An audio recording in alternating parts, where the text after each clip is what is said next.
Hello, everybody. How are we all doing? Hope you're well. Sorry, got something in my eye. Get rid of that. There we go. Hello, everybody. Good morning, good evening, good afternoon, wherever you are. Hope we're all doing well. Happy Sunday to everybody. I've still got something in my eye, damn it. Whatever it is, it will not come out. What's up with the audio? What do you mean, what's up with the audio, Peter? Audio should be okay. Let me know if audio is okay, folks, please. And picture, of course. Could be a bandwidth issue. It's entirely possible. You have to remember I have a crappy internet. So we all have to make do with distortion. Oh, distortion. Hang on, let me just have a listen. You have to remember I have a, oh my God. Hang on.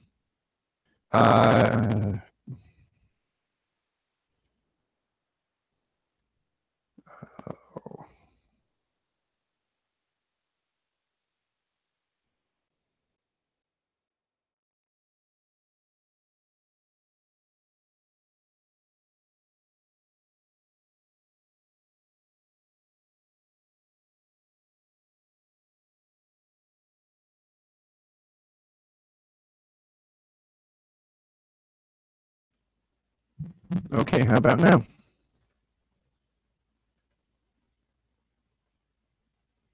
Any better? Okay, how about now? Oh God. Hang on. I'm not sure what's going on here. Any better? Oh, shit.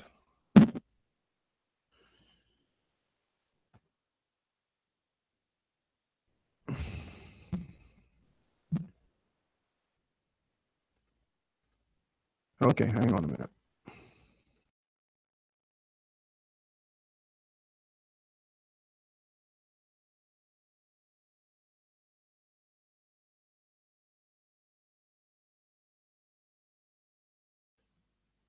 Okay, let's try again. Is this any better? Let's see. Okay, let's try again. Is this any better? Aha, I think we might have cracked it. Let me know if that's any better, please, folks.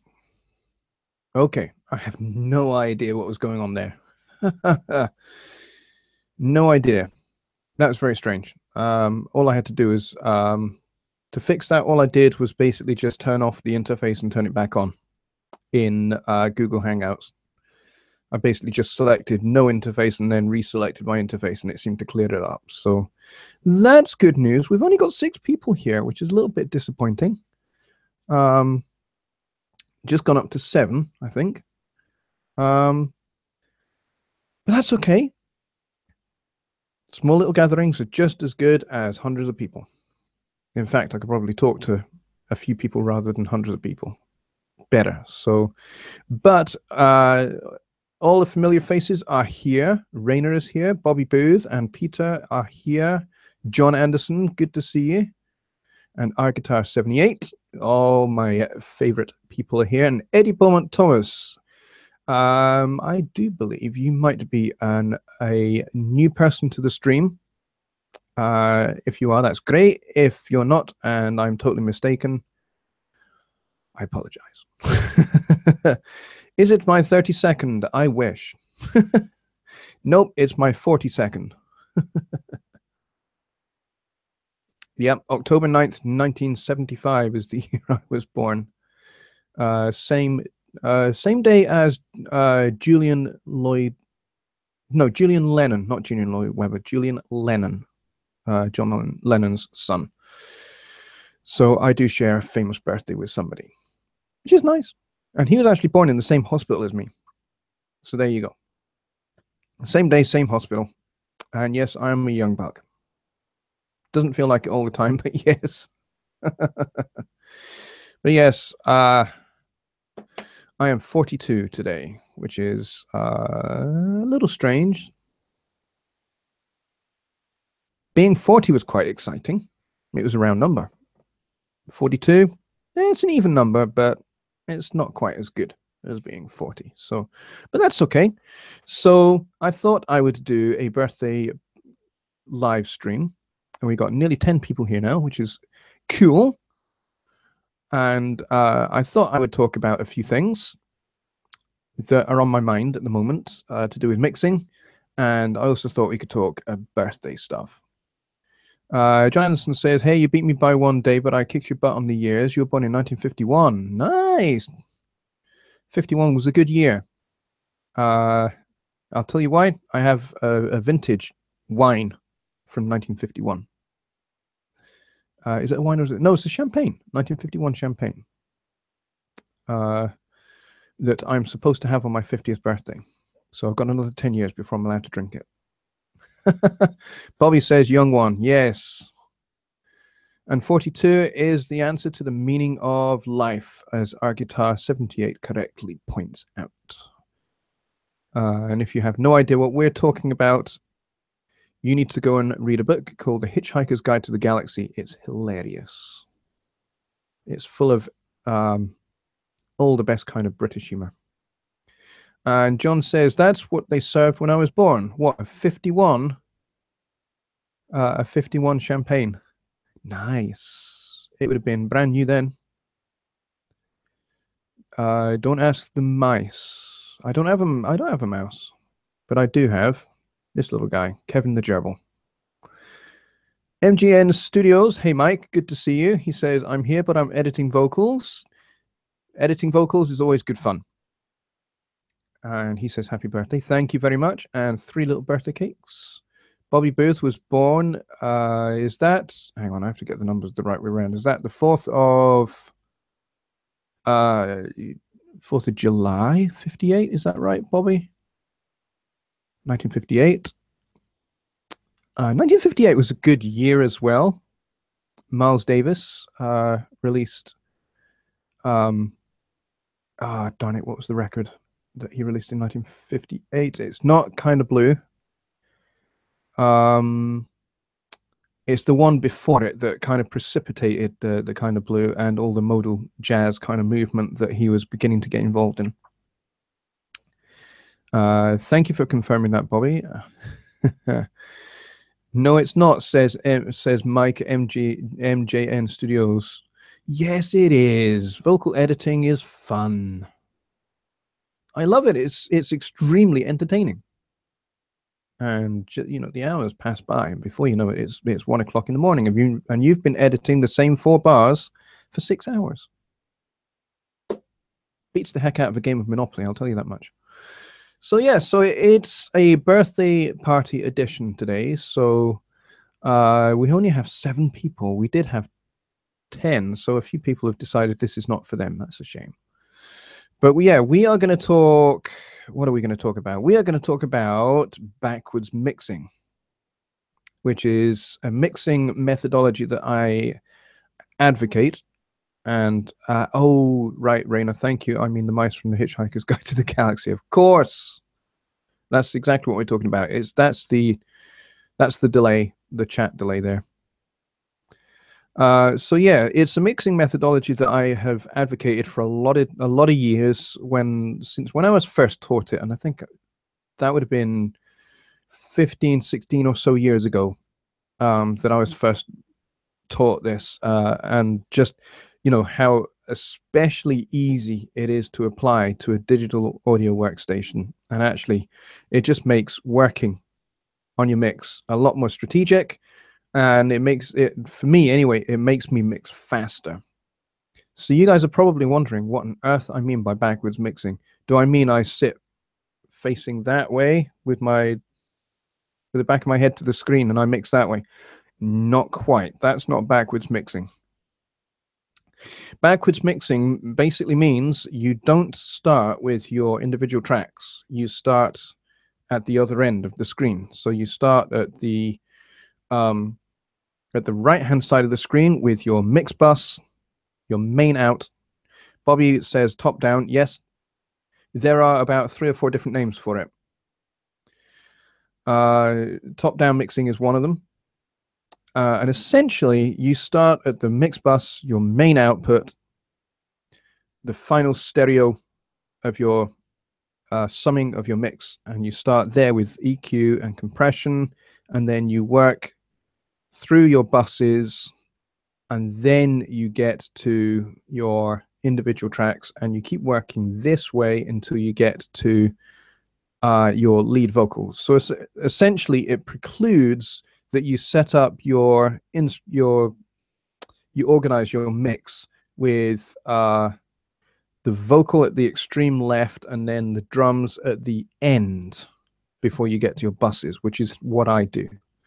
So so it basically means that I'm starting with my mix bus, then I'm going to my drum bus, then bass, then guitars, then keyboards, then horns, then backing vocals, and I do all of those before I get to the lead vocal, before I get to the lead vocal bus. And I apply this whether I'm doing a static mix or whether I'm doing, you know, the main part of my mix. It's all in that backwards methodology. So I'm finishing up the static mix with balancing the lead vocal against everything else, which means that I tend to have the vocal the loudest of all of the tracks. So I'm going to show you, and this time hopefully I'm going to get it right. I'm going to show you how I do this. So let's try doing this. Let's share the entire screen like this, and let's go over here. So in a moment you should be able to see Studio One. I'm not going to be able to see the chat, so you can either talk among yourselves or you can post some questions which I'll catch up to in just a minute. So this is essentially what it looks like. So I have a compressor over here. Ignore the limiter for the moment, because the limiter basically I've just put it on here so that we've got the mix up to a reasonably loud volume, because otherwise it is pretty quiet. So I start with some EQ and compression. At the moment I've only just got the compressor here. This is a finished mix, and I only actually used a compressor. I decided not to do any EQ on the mix bus. And then I go to my drum bus. I have all of these faders turned right down, apart from this guy. And I basically bring in the faders one by one. And I start by working just on the drum bus, sculpting the overall sound that I want for my drums with EQ and with compression. And then, having attained a sound that I like in broad general terms, so this is like what I do for the main mix.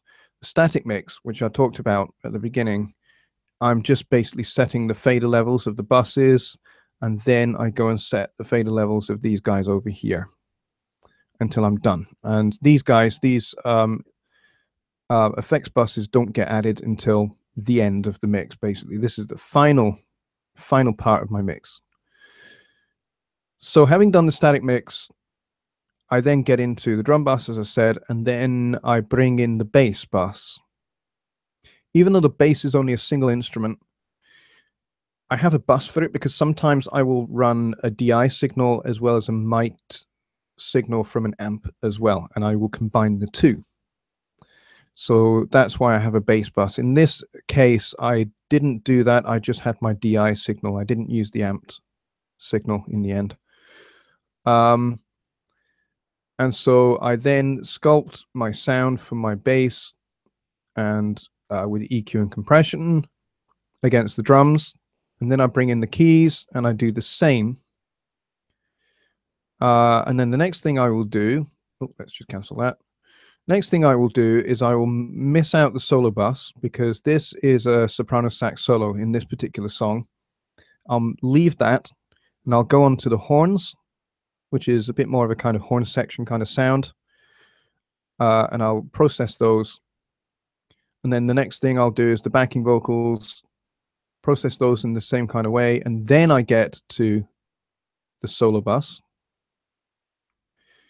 And then the very last thing I get to is the Vox bus, the lead Vox. And in this case, I've got EQ and stacked compressors. Both these compressors are doing about 3 dB of compression. And these sends and all of that will get done at the very end of the mix. So once I've got all of this in place, and I've got the mix sounding pretty nice, then I'll go on to these guys. Again, I'll start with drums. And now in this case, I decided that actually I liked the sound I got at the bus end of things, so I didn't do any processing on the raw tracks.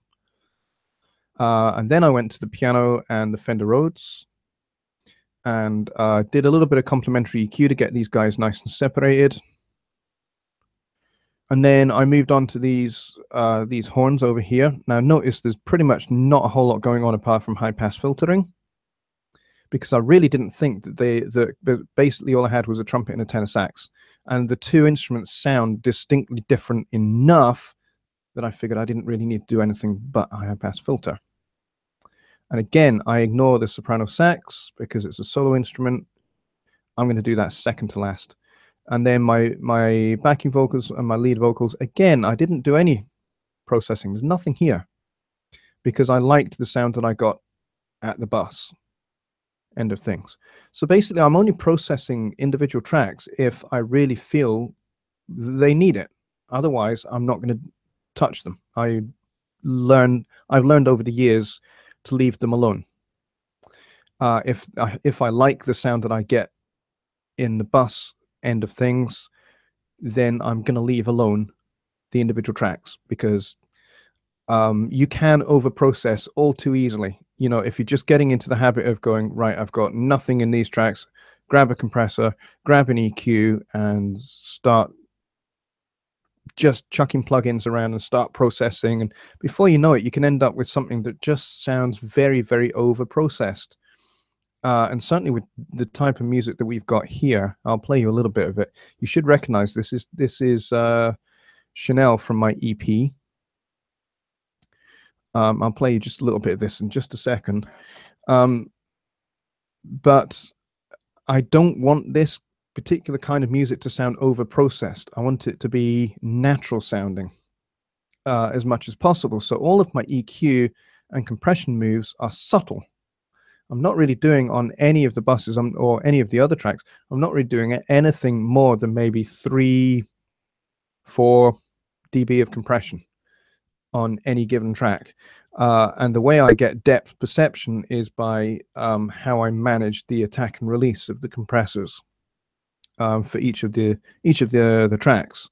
So it's all to do with how you balance fast attack against slow attack, and on the compressors for each of the buses, each of the tracks, that enables you to get front to back, as well as top to bottom, and as well as side to side. So you're covering all the dimensions by using a combination of reverb, delay, and the attack in particular of your compressor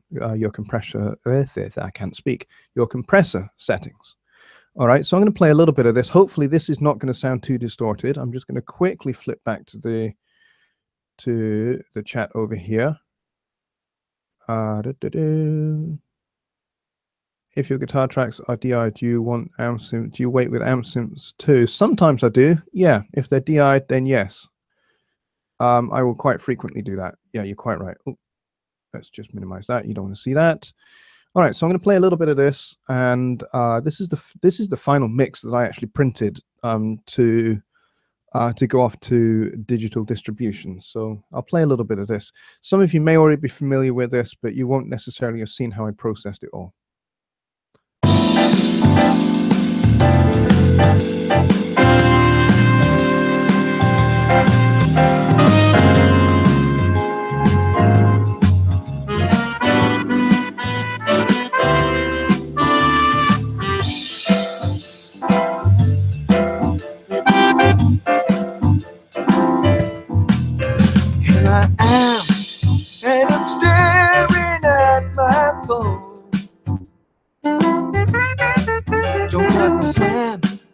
I can't wait for when you're home.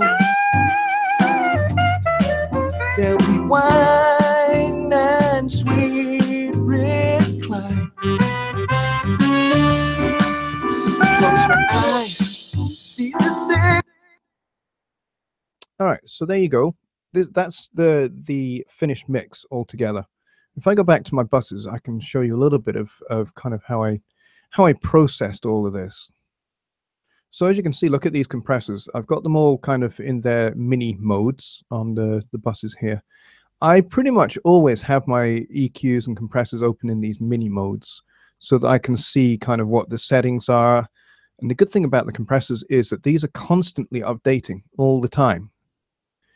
So, you know, kind of when the gain reduction goes to a certain point, it displays it here. It says maximum reduction. And if there's another peak that goes past that, then that number will change. But as you can see here, I'm not doing very much more than 3 dB of compression on any given bus, to be honest. My mix bus is about 1.5 dB. And for me, that's kind of the ideal. On the mix bus level here, all I'm aiming for is 1 to 1.5 dB of compression. And I have the attack here set pretty slow at 30 milliseconds and the release set relatively slow as well.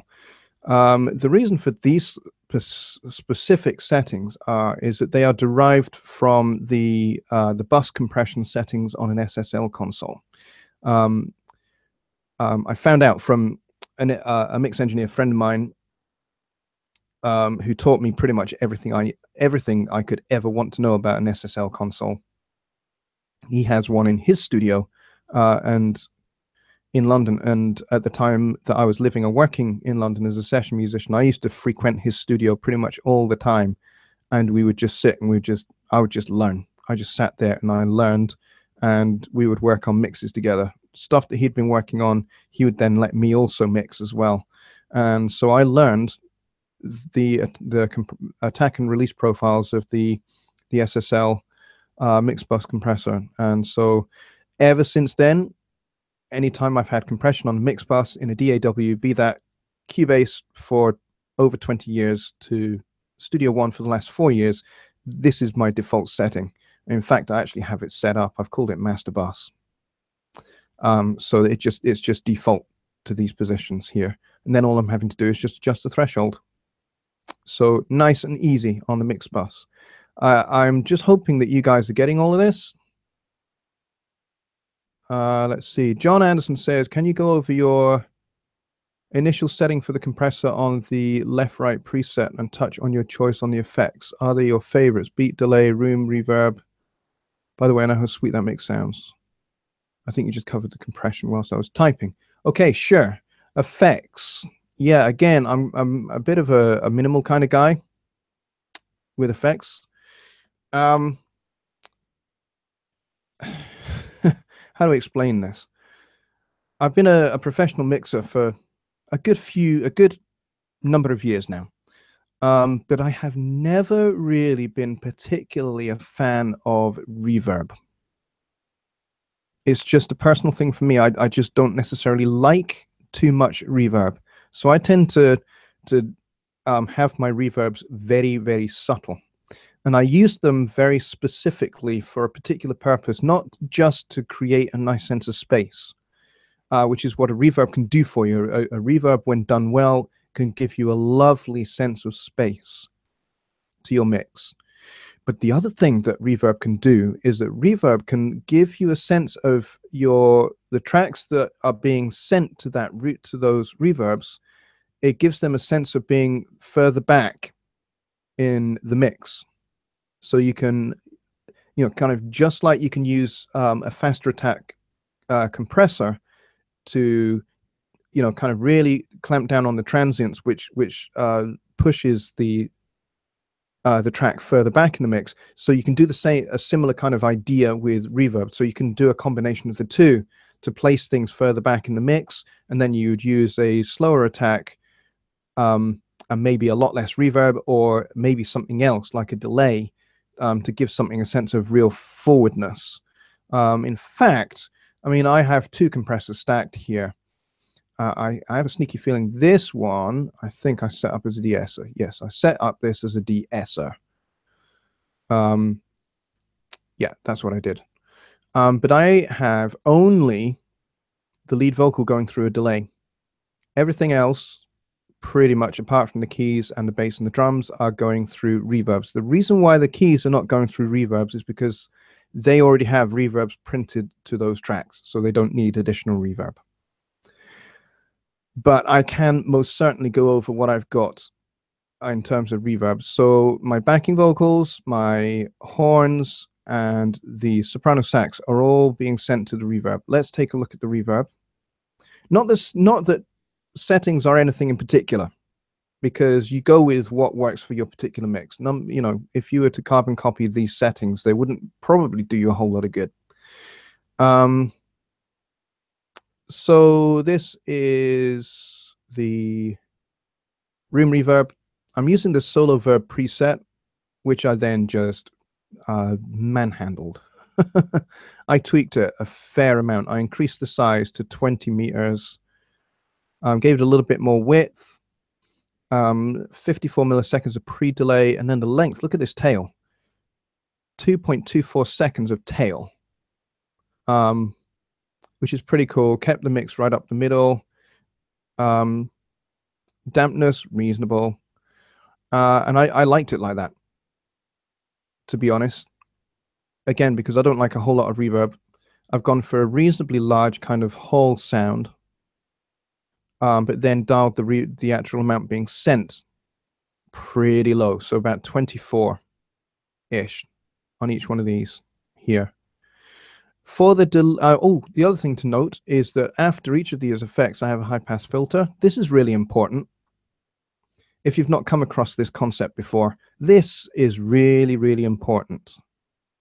When you're using spatial effects like reverbs and delays, you need to use a high-pass filter after them, or even maybe before the reverb or the delay, so that you clear out a lot of the low end from those effects. Because if you don't, then you will find that your mix will become muddy very quickly, and you'll automatically start hunting for mud in your tracks and your buses, and you'll ruin your mix really quickly, because the last thing you'll think of is that the mud is in your reverbs and your delays, because you have low end buildup in those effects. So you want to clear those out. You can have it set anywhere between 80 and 280. Don't be afraid to dial this back pretty aggressively, because you'll still get the effect that you want. You'll just have a lot less low end going through the effect, which is beneficial. And of course, you can always, if you want to, give the reverb a little bit of extra sparkle. Like I could just give it like barely a dB of sparkle, maybe around about 10K. And then basically anything that's going to go, anything that is now sent to that is going to go through the reverb, through this EQ with this little bit of high-end shelf as well. Same thing for the delay, high-pass filter. And you can roll this up as pretty aggressively as well. I've got it set at 100, but I could have it as high as 150 if I wanted, and still have the desired effect. But you will gain back a lot of clarity by doing that. So let's have a look at the delay settings. Nothing special here, hardly any feedback. And I've got no width at all. It's mono, and it's on an eighth note, a dotted eighth note delay, essentially. Even though this is, well, this is basically a shuffle tune. So I wanted the delay to kind of go with that rhythm, which it does pretty nicely. Now, the other thing you can do is you've already got high and low cut here.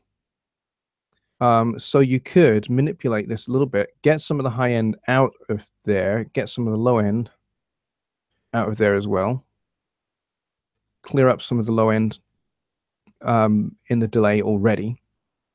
And who knows, it might actually sound better. So I've made a few tweaks there. Let's go and check it out. Let's pick it up just before the verse and see if it works. Here I am, and I'm staring at my phone.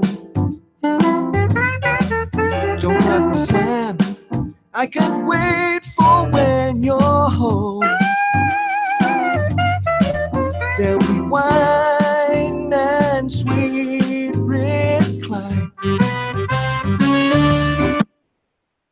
So that, I mean, that's actually given us even more clarity than we had before, which is nice. So here is quite often where you can find low end building up in your effects buses or effects channels. I'm using buses here because I was going to send this delay to another reverb. Not this one, but a different reverb. And to be honest, I forgot. I just didn't actually get around to doing it. So there we go. Sometimes you can still easily forget stuff. But I don't think it really matters too massively. But that idea of having a delay being sent through a reverb can give you a nice sense of space as well. So you get the best of both worlds with your lead vocal track. So there you go. That's backwards mixing. Let's see what we've got here. Raina says, sorry, off topic. Yes, Packers, last second win. Well done to them. Miles says, if you can hear the reverb, it's too much. The best reverb settings, you don't realize they're there until it's gone. Correct. Yeah, I couldn't agree more with that. Raina says, what's better on the effects channel? EQ before or behind the effects? Yeah, you could do that either way. Bobby Booth is quite correct there. You could it doesn't really matter too terribly much which way round the EQ and the effect go. You're pretty much going to end up with the same result. I tend to just put the EQ after the effect, but again, I would experiment and see which one you prefer. You might just prefer to have the sound cleaned up before it hits the effect, or the other way around. You might prefer sound. You might prefer the sound to be cleaned up after it's gone through the effect. But I don't think it's going to make too tremendous amount of a difference sonically. All right, so there you go. Backwards mixing. Start with your mix bus, work through your buses, leave your lead vocal until last. And then the same with any processing you do on your individual tracks. The reason why I say leave your lead vocal until last is because there is kind of a theory behind that. And the theory is that what you mix last, you mix loudest. So if you want your vocal to sit right on top of your mix, then you're going to mix it sufficiently that you're going to be able to hear it on top of everything else that is already nicely balanced and EQ'd and compressed and everything else. The other thing I should mention is that when I'm working on my buses over here, this is before any reverbs and delays are added. I don't have them in at this point. So everything is dry in terms of those effects. And the other thing I'm doing is I'm doing it in mono. So I'll do all of this mix over here in mono, and then I will go across here to individual tracks, keeping it in mono, and process these individual tracks if they need it. And then once I've got to the end of the mix, then I will hit the mono button, return it to stereo, and everything that is already panned out, because the panning is done at the static mix phase, everything should sound glorious in stereo, because you've managed to gain clear and good separation of each of the elements of your mix by using EQ and compression in mono. So when you flip it out to stereo, everything should be extremely clearly heard, clearly understood, and in its proper place in the stereo field, back to front, top to bottom, side to side. Okay, and if you've still got instruments or elements of your mix fighting for space for each other, you'll find that if you collapse to mono, something will disappear. So it's a good test. Even if you're not a believer in mono mixing, flip it to mono and see if you have elements fighting for space. And if they are, process them whilst you're still in mono until you can hear them clearly and distinctly separated, and then flip back out to stereo. So there you go. So we've done backwards mixing and we've done mixing in mono at the same time. And on the mixing in mono front, I want to dispel a myth here that those of us that do believe in mixing in mono, we don't do it so that the end product is mono. The end product is always stereo. The reason for mixing in mono is to gain the best possible separation between your elements with EQ and compression alone. That's the reason for it. Because if you're mixing in stereo alone and you have, say, 2 saxophones, you have 2 tenor saxophones, you can easily just chuck one on the left and one on the right and think you've got them separated. Well, you haven't really. You can easily be fooled by that because you've got one over here and one over here. You think, haha, never the twain shall meet.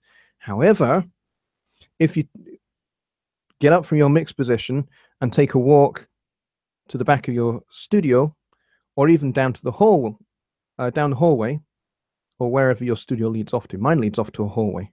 If I walk halfway down the hallway, by the time the sound is coming out of my speakers, because they are on an equilateral triangle, as soon as they hit my ears, then by the time it's got back to the back of the room and into the hallway, it is summed to mono by the sheer physical characteristics of the room and the hallway. I'm no longer in the sweet spot, so it is going to sum to mono anyway. And you want your mix to sound fantastic wherever you are, because that's the listening environment that people are going to be in. They are going to be listening to your mix whilst they're doing the dishes, whilst they're in the lounge, whilst they're reading a book. They're not going to be sitting in the apex of that equilateral triangle that you've sat in doing the mix. So that's why mixing in mono is in my opinion, crucial. All right, so any further questions? You want a word on the drums, live or programmed? If live, how were they captured and why bounce down to a single track? If programmed, what VST did you use? Okay. They were recorded live, but what happened was the recordings didn't sound so great. So what I ended up having to do, I'm just going to stop sharing my screen now. What I ended up having to do was I ended up having to replace the drums because the recordings didn't come out quite as nicely as I hoped. I had intended to do, well, basically what I did was kick drum mic and overheads and a snare drum mic. So I had 4 mics for my drums. That was the plan. And so we cut the drums live with my drummer, Dave Lightly, who I've known for 30 years. He's a wonderful drummer. And so what we ended up having to do was we ended up having to sample replace the drums. So cut a long story short, he used a Ludwig 1964 drum set for tracking this particular song. In fact, he was on the whole record, so we tracked all 5 songs pretty much in one day. A separate studio for doing the drums. So we ended up having to do this drum replacement thing all the time. So I found a sample pack that worked with Contact that was a Ludwig 1964 drum set. And then all I needed to do was just use the tuning facility in each of the on each of the drums in the sample pack to then match his drum set. But because of course we had recorded his drums with minimal miking, I wanted to keep that minimal miking thing going on. And the reason for it being ultimately summed to mono, that was a mistake. That was my mistake, my fault, and I couldn't get past it. I couldn't fix it, so I ended up leaving the drums mono. But that's okay. You know, if you listen to Miles Davis's "Kind of Blue," I do believe the drums were recorded with one microphone, so it can be done, and it can sound great. And I think the drums. I think the drums on this song sound great, so I am not going to complain about that. Beatrice is here. Hey, Beatrice, good to see you. And she says, "Hi all. So mix it in mono, then move to stereo." Yeah, that's pretty much what I do. I do between 85 and 90% of the mix in mono, and then I flip out to stereo. And once I've flipped out to stereo, then I'm just doing a final round of, really, really tiny little surgical tweaks just to get the whole thing balancing nicely. And then final phase of my mix is reverbs and delays and getting those set right. So there you go. Peter says, "I think the drums sound great on your EP." Yeah, well, you know what? We managed to get the sample replacement to really work. So we got a lot of the subtleties of Dave's playing, because he used a lot of ghosted notes. We got a lot of those ghosted notes captured, and then we managed to get the samples to trigger appropriately. I had to do a little bit of editing because some of them were a little bit too loud, but it worked. So there you go. And Verk46 is here, and he says he's late. He's a late party crasher, but I'm very glad to see you here.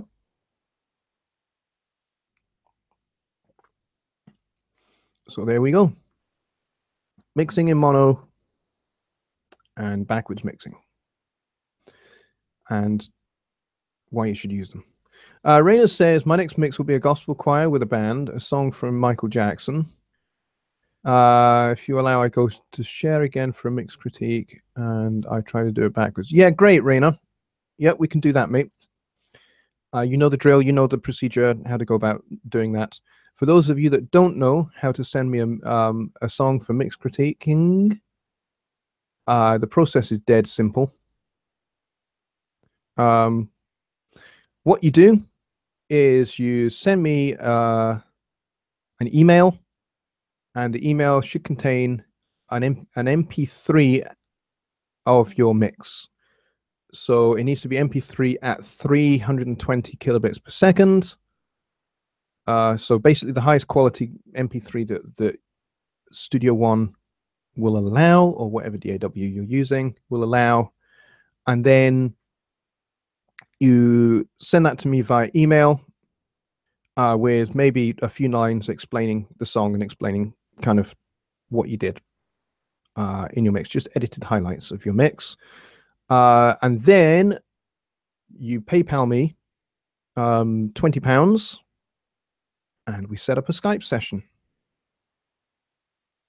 And we book the session, and then we get to it, and you get an hour of just me and you and your mix, and we get to talk through what you did, why you did it, and we talk through what's really, really good, what can be improved, and what you can take forward into your next mix. And that's pretty much how it works. The one thing you will never hear me say is, you'll never hear me say your mix is rubbish. You'll never hear me say negative stuff about your mix. Even if you think the mix is bad, you will not hear me say that. We will talk positively, even when we're talking about things that need to improve or things that could be done better. We will always talk in positive terms, because, I want you to be encouraged. I want you to be motivated. I want you to be in a positive frame of mind to take your mixes forward. And if I was just basically to say something negative to you, like, this mix sucks, this is awful, not really 100% sure that's going to help you too much. I think, you know, that might make you very defensive, and that might make you not like me too much, and that's not going to be helpful for anybody. So I don't do negative mix critiques.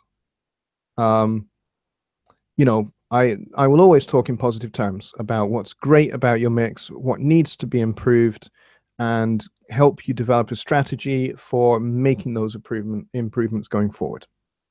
And that's how it works. So I hope that helps. We have 15 people here now, which is fantastic. Awesome. If you have not said hello in the chat, please do so, especially if you have not been to one of my streams before. I'd really appreciate it. Miles McGonigal is here, and he says 64 is only slightly bested by 63. Nice one. Bobby Booth says, I've been following David's song in learning to mix plugin to plugin, but going to have to change things up. Computer is already hitting 53% CPU. Well, you see, this is the thing. I'm not convinced that copying somebody plugin to plugin is necessarily going to be helpful. Because I'm not sure that you're necessarily going to make the same decisions, because you are both listening. Yes, you are both listening to the same mix, but you're both listening in two completely different environments on two completely different sets of speakers. So I'm not sure that approach is necessarily going to help you, because you need to be, you know, kind of learning to make EQ and compression decisions, or you know, kind of on your own. And that's even deciding which compressor to use and which EQ to use. You know, that has to be your personal taste, because your personal taste is going to be different than David's. It's going to be different than mine. You know, you might use a Waves compressor, whereas I would rather use a Slate Digital compressor or a stock Studio One compressor. You know, we're all going to have slightly different perspectives, slightly different tastes. We're going to have different rooms, you know. So following plugin to plugin, I'm not entirely sure that's necessarily going to be helpful, especially if, you know, the thing with David is he is using a universal audio system that has a lot of DSP processing. So the reason why he can stack up so many high, you know, CPU hungry plugins is because he's not running those on his computer. They are running off the DSP, the Universal Audio Apollo DSP, and he has several of those daisy chained. So I can understand you wanted to try it out, and I appreciate that. But you know, for a start, Dave has something like 64 gigs worth of RAM on his computer, plus he has all of this DSP. You know, it's got like several really high powered DSP chips on a whole stack of Universal Audio systems. So he can stack, you know, 150 high powered Universal Audio plugins, and his system is not even going to hit 5%. Because he has all of that power at his fingertips. You may or may not have that. You may be like me, limited to 8 gigs of RAM. I couldn't use the same processing that Dave uses in his mixes. I just couldn't, because I know that my, you know, as soon as I get a quarter of the way, my CPU is going to take a plop. So yeah, so you're going to have to change things up.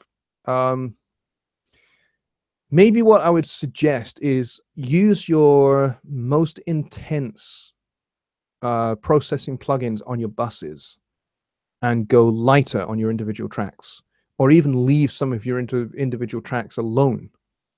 You know, you don't have to process everything, and I'm sure you know that, Bobby. What else have we got here? What do you think of the online company? You mean Learning to Mix? Learning to Mix, I think, is fantastic. It really is. It's extremely worth it. It's extremely worth getting involved in it. And the mixes that have been done by the community members are outstanding. The first month's song was the song that we've just listened to, Chanel. I offered that up to the Learning to Mix community to mix, and there were loads of mixes posted up in the private Facebook group, and I listened to every single one. And just listening to every single person's mix, I learned a lot. You know, I learned a lot about how people perceive my music and how people, you know, different experience levels that people have, and different experience levels that people have with this type of music. Not everybody has worked with with my type of music before. You know, that kind of fusion of jazz and pop, blues, and rock. You know, not many people have worked in that kind of a style before. So, but you know, all of the mixes were fantastic. There wasn't a rubbish mix, because in my opinion, nobody does a rubbish mix. What might be rubbish to me is not going to be rubbish to somebody else. You know, providing you are kind of working with the principles that we're teaching in places like right here on this YouTube channel, and Learning to Mix, and Home Recording Made Easy, and Home Studio Corner, and Home Studio Trainer, and Recording Revolution. All of these resources, we're teaching largely the same principles, because those principles are, you know, are universal. You know, things like EQ and compression are by and largely universal, and how important they are. You know, those are your power tools to mixing. And so, but we all have a different kind of approach to dealing with EQ and compression. You know, I have a different approach to it to Jonny. You know, if Jonny and I were both to get on a live stream and talk compression, we would both have a different approach. Both of us would. And if I did the same with Dave, he and I would have a different approach. But essentially, the principles remain the same, and that's what we all teach. So Learning to Mix is a fantastic place to really get a lot of in-depth teaching that you're not going to get anywhere else. You're not going to get it at Recording Revolution. You're not going to get it with Joe Gilder. And you know, both Graham and Graham Cochran and Joe Gilder are good friends of mine. I know them well. And you know, I really appreciate and support what they do, and I actively encourage it all. But what Learning to Mix is doing is kind of different. It's a different approach. It's much more interactive. It's much more organic, and that's one of the things I really like about it. Woodby says, "Bad Kevin." Yes, Bad Kevin.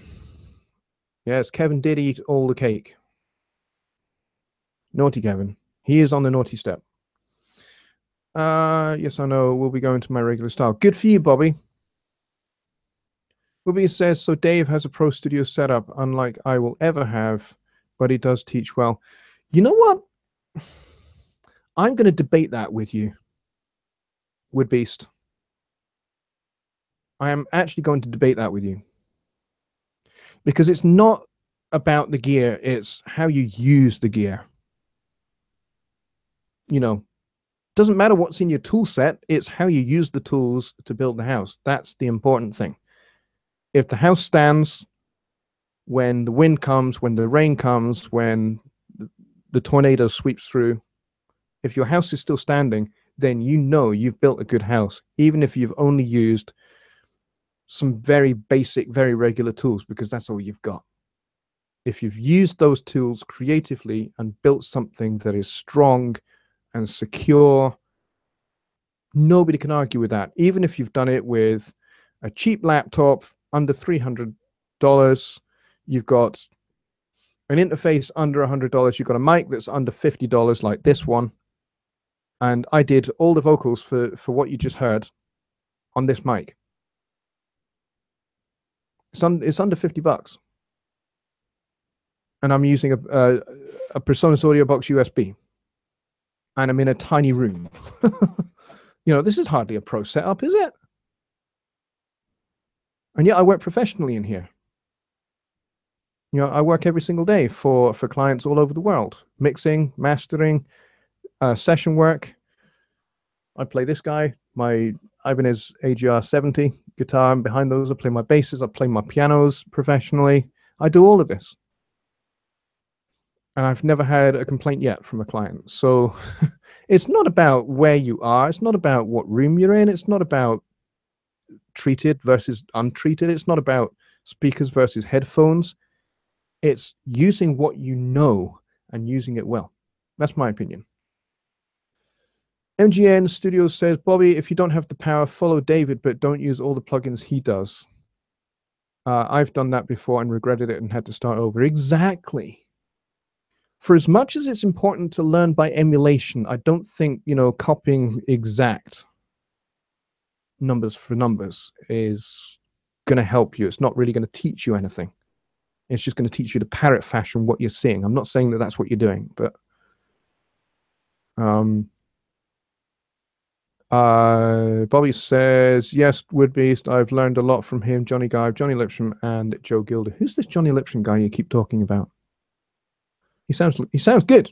Maybe I need to subscribe to his channel and see what he's got to say. He says, MJN, I have learned how to use a plugin or two that I had. Well, that's great, you know. Learn your plugins, folks. Learn your tools. Become experts in what you have. Woodby says, my next point was to let us not change the way you mix. Learn to use the tools you have. Exactly. And Verk46 makes the statement of the night so far. If it sounds good, it is good. If it's, you know, Duke Ellington said that, and Duke Ellington wrote more compositions and had more hits than most people.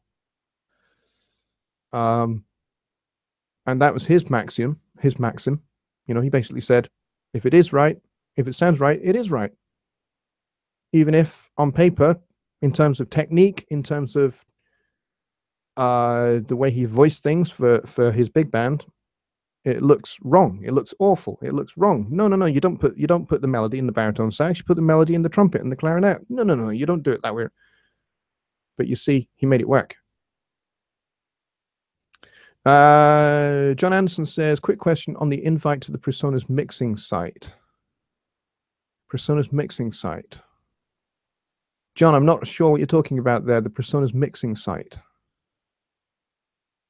Deirdre says they do mixing and mastering for you. My husband uses them and I just can't. Again, I'm not really sure what you guys are talking about here. You guys are going to need to clarify so that I know what you're talking about. The companies. Oh, right. Okay, Deirdre, I got you. They do the mixing and mastering for you. My husband uses them and I just can't. You can't what? You can't use the companies, or you don't think you can mix quite as well?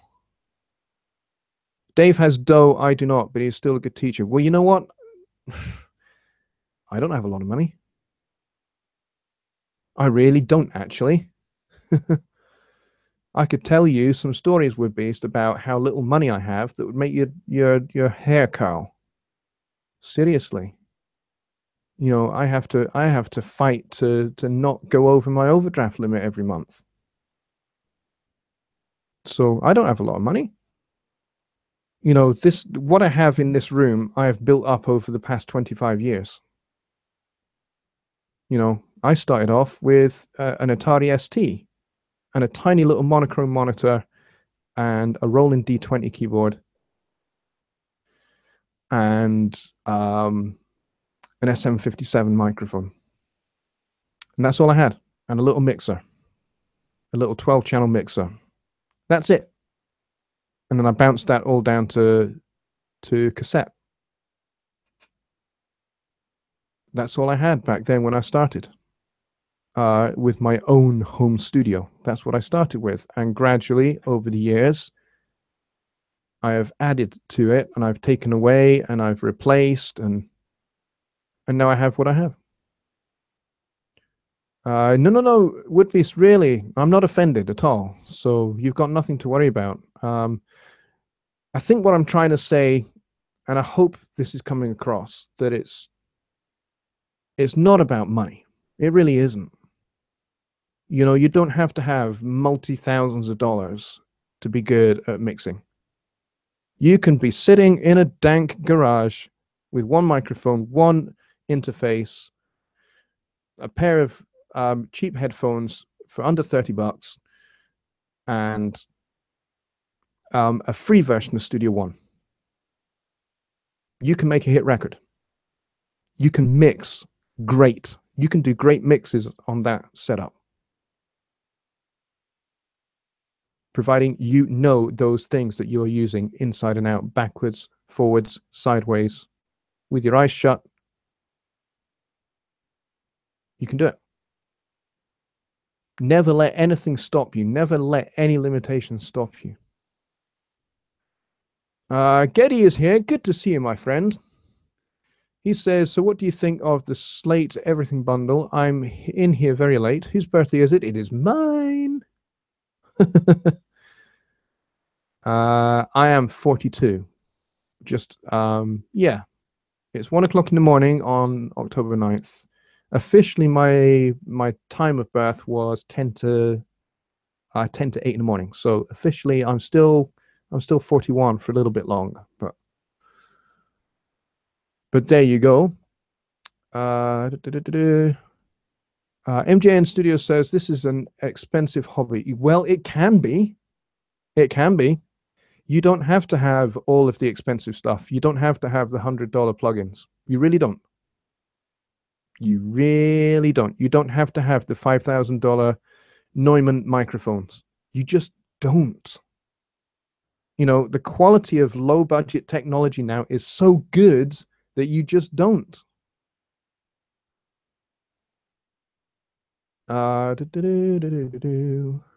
Great mixes live inside us. Bingo.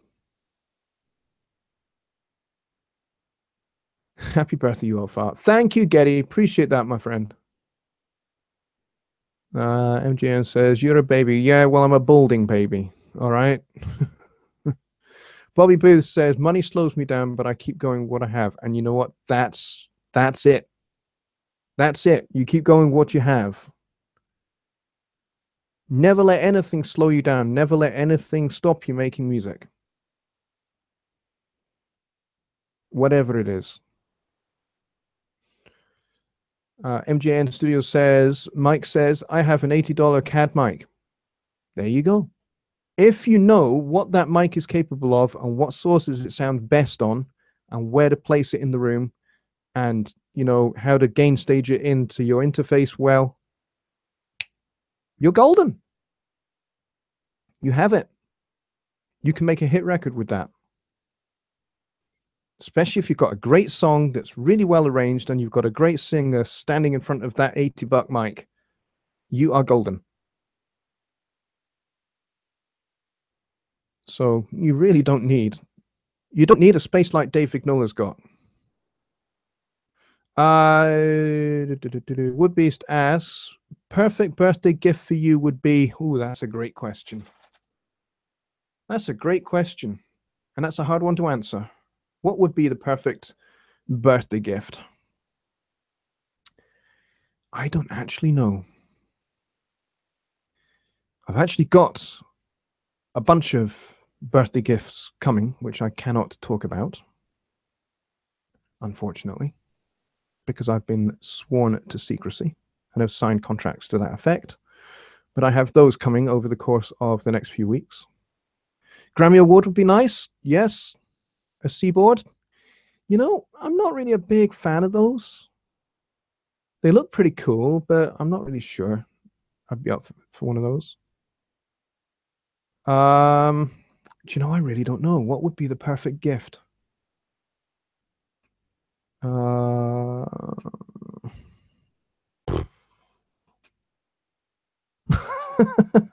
Sorry, Would Beast, not a whole lot of help there. What would be the perfect gift? I know. And it's probably well out of the reach of any of you. So I'm not even asking for this. This is kind of like a dream. A health and hair? Yeah. Health.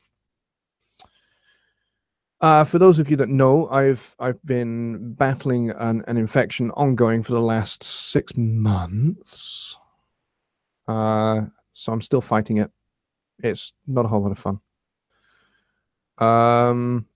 Hair. I was surrendered to hair loss. Doesn't bother me. So here it is. Here it is. Here's the perfect birthday gift. It has been 11 years since I was last in the United States, and I would love to come back. I have a sister over there in Chicago with her husband and her 2 boys who are growing up far too fast, and I'm kind of missing out on all of that. So I would love to get over there and see them. Plus, I'd also like to meet some of you guys face to face as well. So it'd be really cool if we could kind of just gather people together somehow. I don't know how that, I have no idea how that would work.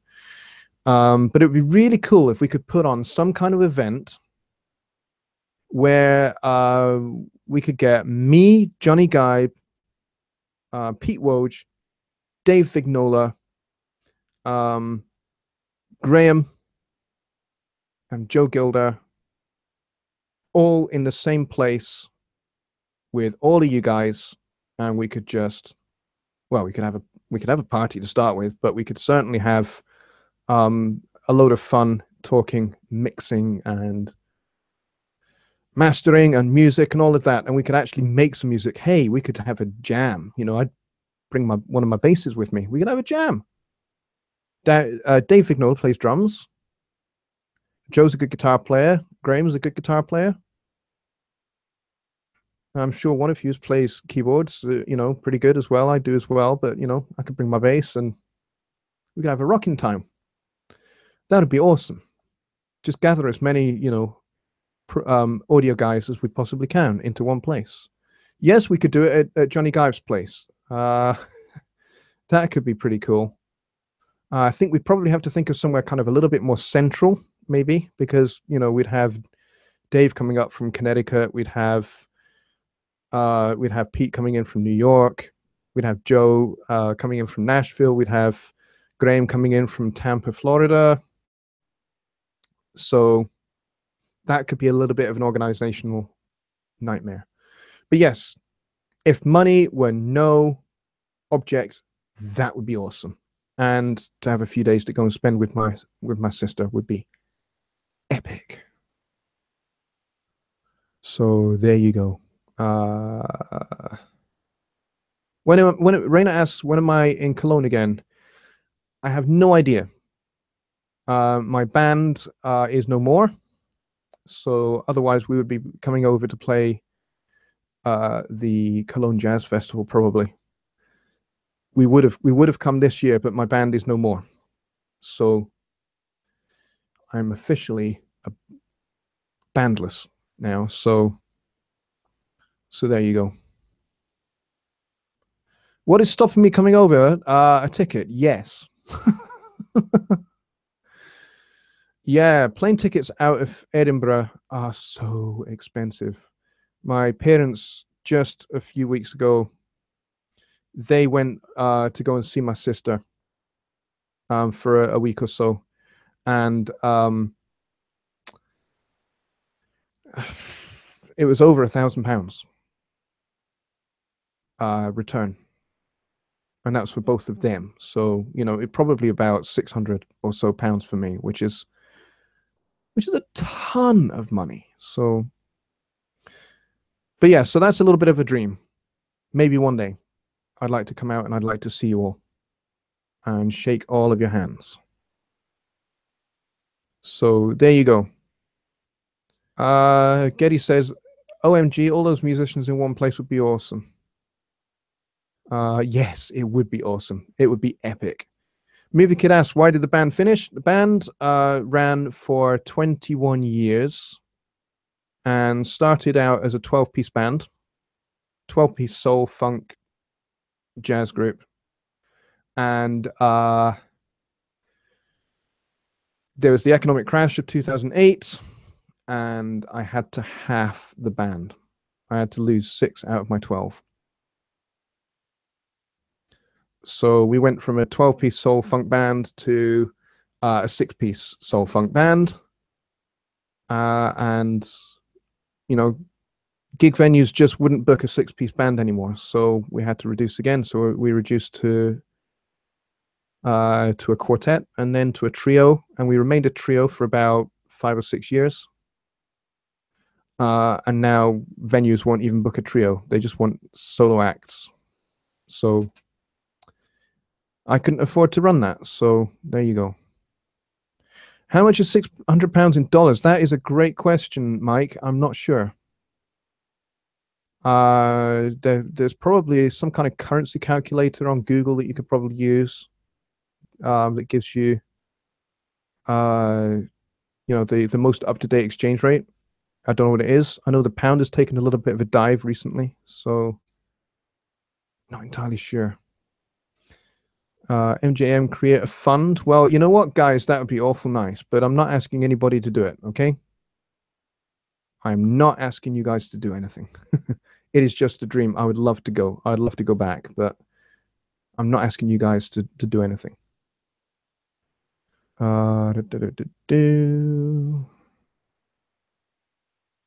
Woodbeast is very kind and says, I will donate £100. Oh, $100. Well, that's just as kind, really, to be honest. Movie Kid asks, do you do music full time? Yes, I do.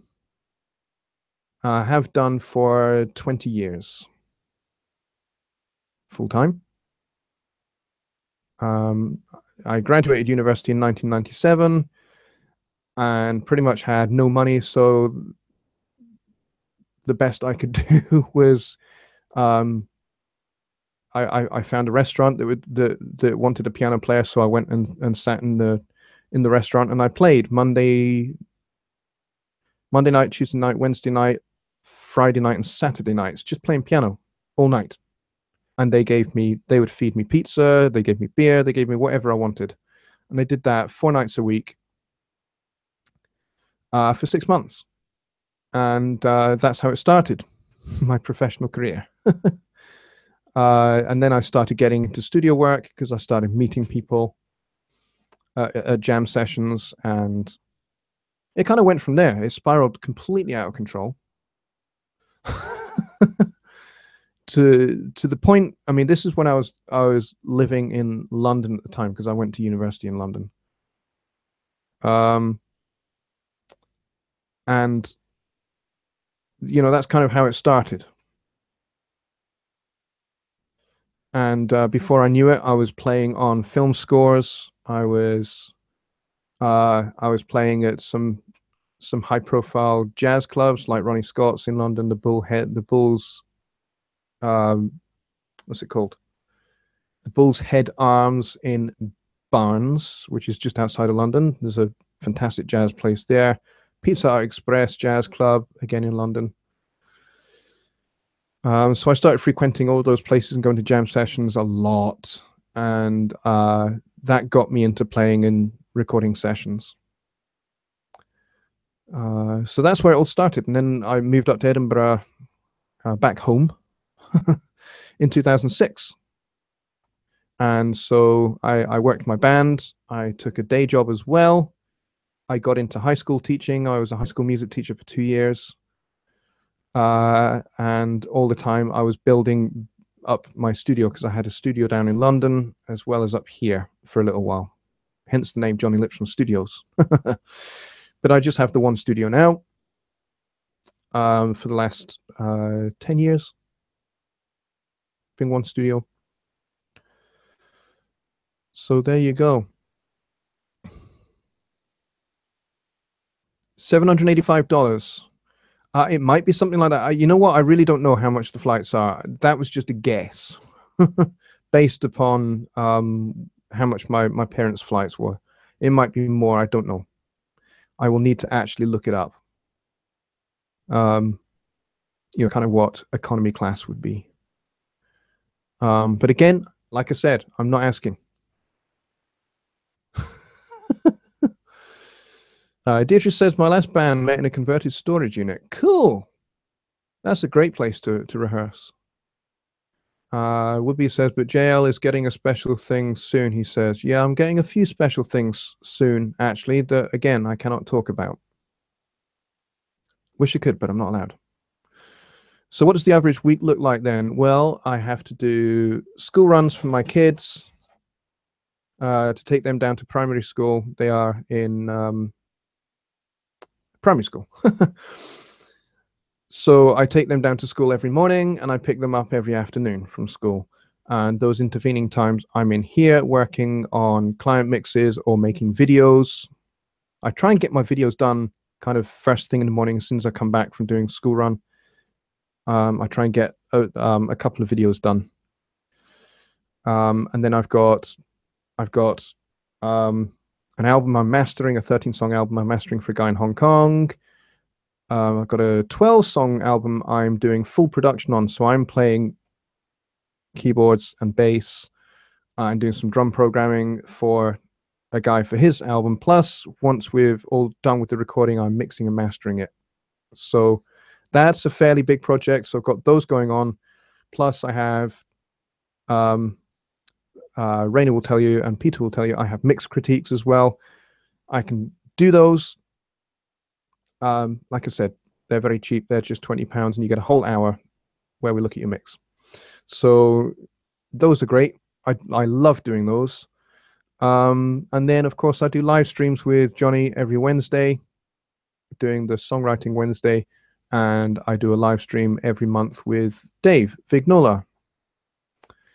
So I'm a pretty busy guy. Plus, I'm doing session work as well. So I'm doing bass sessions for people. I'm doing piano, Hammond, Fender Rhodes, all that kind of stuff in here. Bobby Booth asks, what's a client? Really? You're asking that question, Bobby?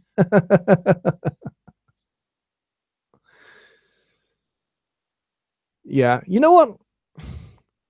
Even if you are working for free for somebody, they are still a client, okay? So even if you're mixing for somebody for free, and I highly advise actually you do it. You know, go to some local bars, local clubs, and talk to musicians that hang out there, or if there are open mic nights, talk to the artists there and say, hey, I do some mixing, I do some recording, would you like to come in and record your song? It won't cost you anything. It's all for free. Providing I can use your song on my portfolio. Do it. That's how I started. When I started mixing and I first started offering my services as a mix engineer, that's exactly what I did. I did a lot of free mixes. And I built up a body of work. I'm my only client and I stink, says Woodbeast. Yeah, we are our own worst critics, aren't we? That's definitely true. Movie Kid says, I have never heard you play keys. Well, if you were in at the start there, you would have heard me play a little bit on the song. Getty says, JL, did you see my question? I don't know. I'll have to go and have a look. What was your question? JL, have you seen this documentary on Netflix, The Wrecking Crew? I have not, actually. No, I've not seen that yet. No. Sorry. Be honest, I have Netflix, but I just don't have time to use it. Bobby says, not working right now. Just had to living things up. I'm waiting for a person now. Okay, buddy. I totally understand that. No, I Getty, I genuinely just don't have time, mate. I genuinely don't have time. I don't watch a lot of telly. I'll be real honest. Up here, you can't really see it very well, but above the ancient Nintendo Wii, above there is a telly, and it is in here, but it's so rarely on, it's ridiculous. I mean, I had it in here because I thought, hey, sometimes there'll be things I want to watch that my wife doesn't, like the cricket highlights, for example, or the rugby highlights, or baseball, or the ice hockey, because I love sports. Um, I might want to watch those in here, and my wife would not want to watch those at all. So, but hardly watch it.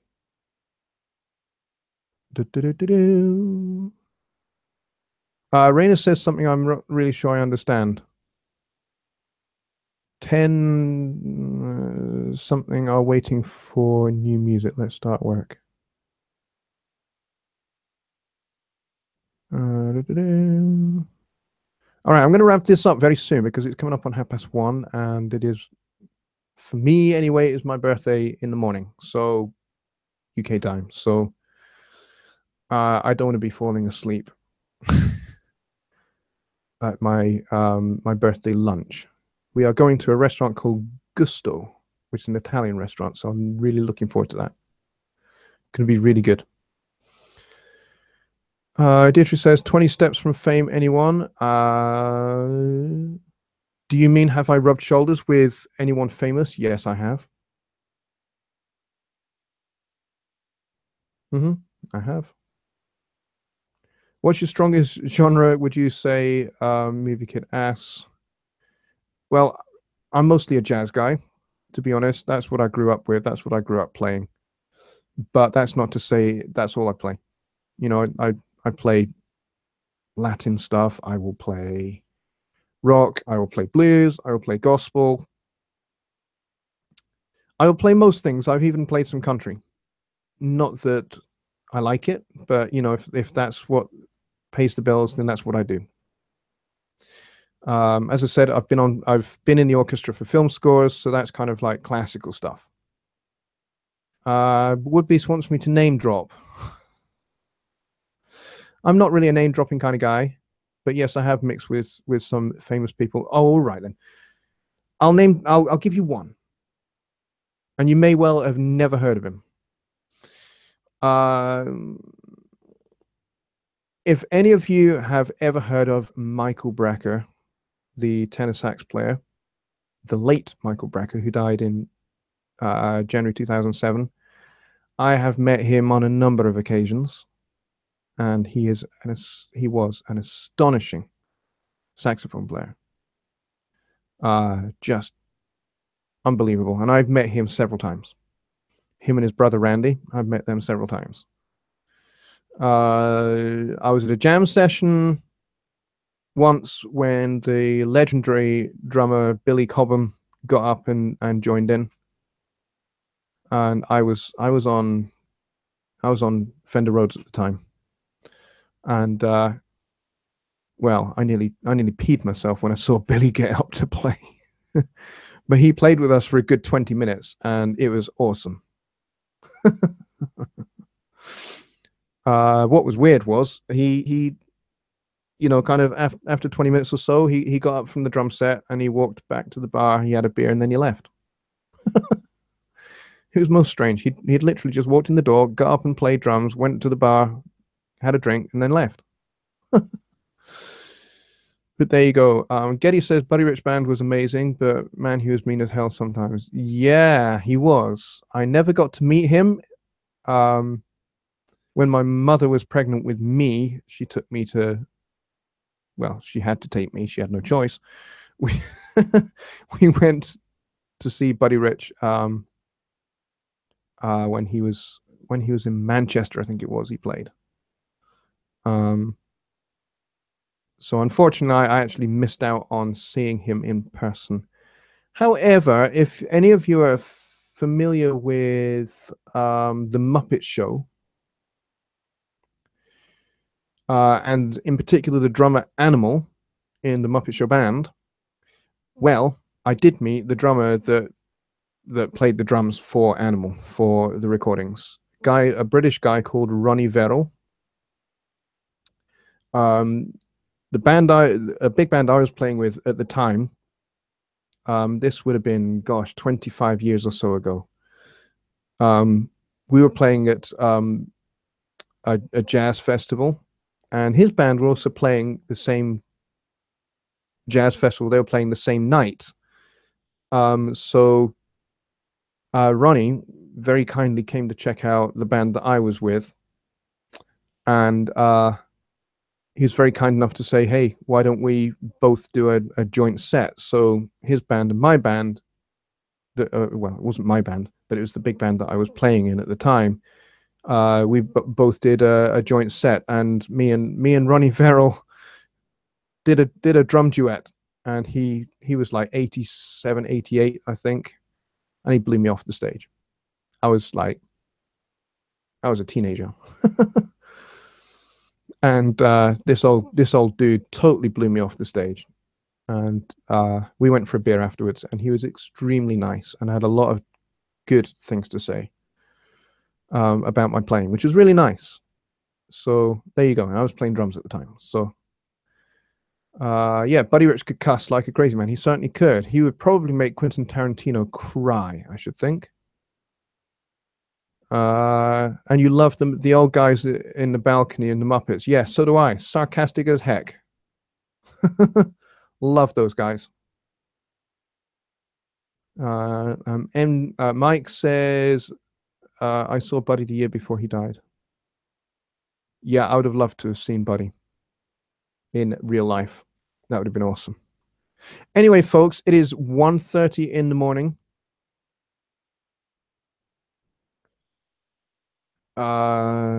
Mike is a drummer, and he says Buddy is my hero. He's mine too. Buddy is definitely my hero.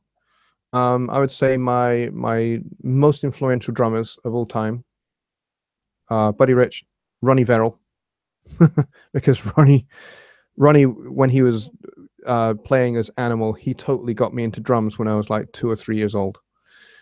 So yeah, Buddy, Ronnie Verrill, Steve Gadd, because I just love his phrasing, his sense of timing.